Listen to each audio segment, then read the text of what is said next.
السلام علیکم ورحمۃ اللہ وبرکاتہ۔ سبھی حضرات مل جل کر بیٹھ جائے، قریب آ جائے، جو درمیان میں فاصلہ نظر آ رہا ہے اسے پر کر لے۔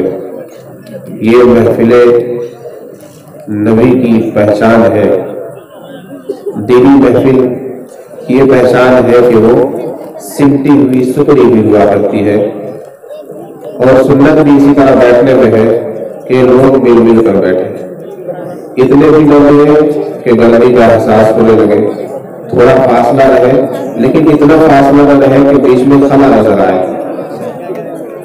اور جو حضرات سامنے کھڑے ہوئے ہیں، بائک پر بیٹھے ہوئے ہیں، دیوار سے ٹیک لگائے ہوئے ہیں، اگر ان کا یہ مقصد ہے کہ ہم کسی وقت بھی 9 2 11 ہو سکتے ہیں تو آپ یہاں سے بھی کر جا سکتے ہیں، تشریف لے آئیں اور جلسے گاہ میں بیٹھ جائیں۔ آپ کا جب جی کرے رفع چکر ہو جائے، لیکن فی الحال آپ کو بیٹھ جائے۔ میری داہنی طرف، بائیں طرف، سامنے کی جانب جو بھی لوگ کھڑے ہوئے ہیں، اگر اردو سمجھتے ہو تشریف لے آئے۔ بہت مختصر سی بات کروں گا، اور مختصر ہی بات کارگر کو فائدہ مند ہوا کرتی ہے۔ یاد رکھنے کو ایک بات کافی ہے، یاد نہ رکھنے کو، عمل نہ کرنے کو 1000 باتیں بیکار ہے۔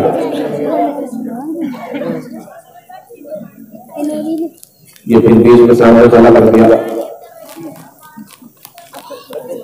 بچے اٹھ کر گئے تو بڑے سامنے آ جائے گے۔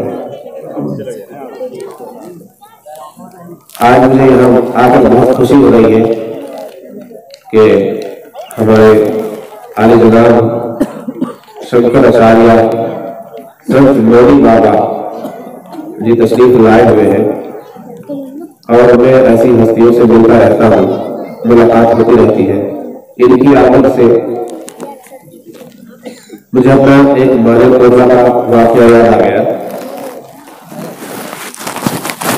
شنکر جی، ایک بات آپ سے عرض کرنی ہے کہ ہم جب بھی ملتے ہیں ہم ایکتا کی، ایک جہتی کی بات کرتے ہیں، لیکن کچھ ہم میں اور کچھ آپ میں ایسے ہوتے ہیں کہ جب وہ یک جہتی کی محفلوں میں نہیں ہوتے، اپنی محفلوں میں ہوتے ہیں، تو پھر دوسرے طریقے کی بات کرتے ہیں۔ میں یہ سمجھتا ہوں کہ یا تو ان لوگوں کو مکمل تربیت نہیں ملتی، مکمل تعلیم نہیں، شکشا نہیں دی جاتی ہے، یا اگر شکشا دی جاتی ہے تو وہ غلط طریقے سے دی جاتی ہے۔ کچھ لوگ ہم میں بھی ایسے ہیں، میں یہ کہہ رہا ہوں ہم میں بھی ایسے ہیں، اور کچھ مکمل شکشا کا دیے جانے کی بات میں آپ سے کہہ رہا ہوں۔ والد کوٹلا میں ایک سنت صاحب سے میری ملاقات ہوئی، ٹرین کا سفر تھا میرا، آپ سبھی حضرات کی توجہ چاہتا ہوں۔ تو سب سے پہلے آدمی پہچانا جاتا ہے اپنی شکشا سے۔ وہ مجھ سے کہنے لگے، مولوی صاحب کہاں جا رہے ہیں؟ کہ جی ہریدوار جانا ہے۔ کہ ہریدوار سے میرا تعلق ہے؟ میں نے کہا بہت اچھی بات۔ میں نے ان سے تعارف معلوم کیا۔ سب سے پہلے جب کسی سے ملاقات ہوتی ہے تو اس سے تعارف ضروری ہوتا ہے۔ آپ کا نام کیا ہے، کہاں سے تشریف لائے ہوئے، گھر کیا ہے، پیشہ کیا ہے، تعلیم کیا ہے، یہ میں نے معلوم کیا۔ کہنے لگا میں پنڈت ہوں، سادھو سنت ہوں۔ میں نے کہا باضابطہ آپ نے ڈگری لے رکھی ہے؟ یہ بات میں نے بعد میں معلوم کی، جب ان کی باتوں سے مجھے تشویش ہوئی کہ ان کی ذہنیت اسلام کے تعلق سے اور مسلمانوں کے تعلق سے اچھی نہیں تھی۔ ان کے کمنٹس، ان کے جملے، ان کی باتیں مجھے کھل رہی تھی کہ آپ لوگوں میں ایسا ہے، آپ لوگوں میں ایسا ہے، آپ لوگوں میں ایسا ہے۔ میں نے کہا ایسا کچھ نہیں ہے، جو بتا دیا گیا، سمجھا دیا گیا، وہ آپ نے مان لیا۔ ایک چیز ہوتی ہے کسی کے بارے میں جاننا، اور ایک ہوتا ہے کسی کو جاننا، دونوں چیزوں میں فرق ہے۔ اس انتر کو سمجھیے۔ کیوں نہیں ساتھ آپ یہاں آج تشریف لائے ہوئے تو ہم نے آپ کو جان لیا۔ آپ جب تک یہاں نہیں آئے تھے ہم نے آپ کے بارے میں جانا تھا، ہے کہ نہیں بات؟ آپ یہاں تشریف لائے تو ہم نے آپ کو جان لیا۔ جب حضور پاک لگے اکرم صلی اللہ علیہ وسلم نے تقریر شروع نہیں کی ہے، تقریر شروع کرنا تو خطبہ پڑھوں گا، میں ایک بات کر رہا ہوں، گفتگو کر رہا ہوں، شکر گزار ہوں، مجھے خوشی ہو رہی ہے گفتگو کر رہا ہوں۔ تو ایک ہوتا ہے کسی کو جاننا. آپ کسی کے بارے میں جان کر اس کے تعلق سے فیصلہ مت کیجیے جب تک خود اس کو جان لیجیے. سمجھ میں آ رہی ہے؟ یہ فتنے فساد جھگڑے لڑائی اسی لیے زیادہ ہوتے ہیں کہ ہم لوگ کسی کے بارے میں صرف کسی کے بارے میں جان کر فیصلہ کر لیتے ہیں کہ وہ ایسا. ہمیں فیصلہ نہیں کرنا چاہیے. فیصلہ کرنا چاہیے اس کو بذات خود جان کر اس سے مل کر ملاقات کر کے کہ نہیں واقعی یہ ایسا ہے یا صرف افواہیں. تو میں نے کہا بابا صاحب آپ جو باتیں کر رہے ہیں کہ مسلمانوں میں یہ سختیاں ہیں، یہ تشدد ہے، یہ پابندیاں ہیں، یہ غلط ہے. مطلب بہت سرل بہت آسان مذہب ہے مذہب اسلام. اور میں نے کہا ایک بات اور بتا رہا ہوں میں آپ کو. جی بتائیے. میں نے کہا آپ کی ڈگری مکمل نہیں ہے. وہ چاہو گے کہنے لگا جی آپ کو کیسے پتا؟ میں نے کہا حقیقت ہے یا نہیں بتاؤ. کہنے لگا مجھے حقیقت ہے میں نے مکمل ڈگری حاصل نہیں کی ہے. میں نے کہا کہ اگر ایک منتر آپ سے معلوم کروں بتا دیں گے؟ کہنے لگے جی بتائیے. مجھے کوئی منتر نہیں آتا. میں نے معلوم جاننے کے لیے کہ میں کی مکمل ڈگری ہے بھی یا نہیں یہ پوچھ لیا. میں نے کہا سادھو بننے کے بعد جو سب سے آخری منتر سکھایا جاتا ہے وہ کیا ہے بتا دیجیے. مجھے پتا نہیں مکمل ڈگری حاصل نہیں کی. میں نے کہا وہ آخری منتر ہم بتائے دیتے ہیں آپ کو. آپ دیکھیے میں نے منتر کس طرح سے بنایا. مجھے ان کو مطلوب کرنا تھا جب کسی سے بات کرنی ہو تو اپنے علم کا اس کے اوپر روک ہونا چاہیے. اسے پتہ لگنا چاہیے کہ یہ سامنے والا مجھ سے زیادہ جانتا ہے. میں نے کہا آخری منتر میں آپ کو لگا ہم نے پڑھ رکھی تھی عربی عمر میں. یہ مولانا ندیم صاحب بیٹھے ہوئے پیچھے میرے ساتھی ہے درسی ساتھی. وہ گردان پڑھ رکھی تھی عربی کی. تو ہم نے لفظ شبد جو سادھو کا شبد ہے اس شبد کو میں نے اپنے عربی کے گرامر سے ملا کر اور ایک گردان بنا دی. میں نے کہا وہ منتر یہ ہے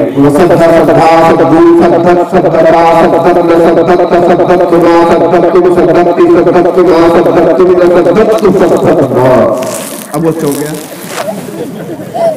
وہ چوک گیا. اب اس پہ ایسا روک پڑا کہ ہاتھ جوڑنے لگا. مہاراج آپ ہی آپ ہیں. میں نے کہا بھائی آپ میرے دوست ہیں بھائی ہیں عزیز ہے. ہم سب ایک ہی ماں باپ کی سنتان ہے. انسان کہاں سے آتے مفتی ریاست صاحب بات کر رہے تھے کتنی اچھی گفتگو کر رہے تھے. ایک ہی ماں باپ کی اولاد ہے.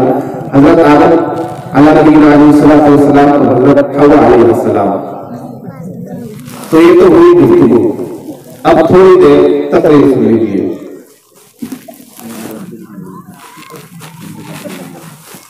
الحمد لله نحمده ونستعينه ونستغفره ونؤمن به ونتوكل عليه ونعوذ بالله من شرور أنفسنا ومن سيئات أعمالنا. من يهده الله فلا مضل له ومن يضلل فلا هادي له.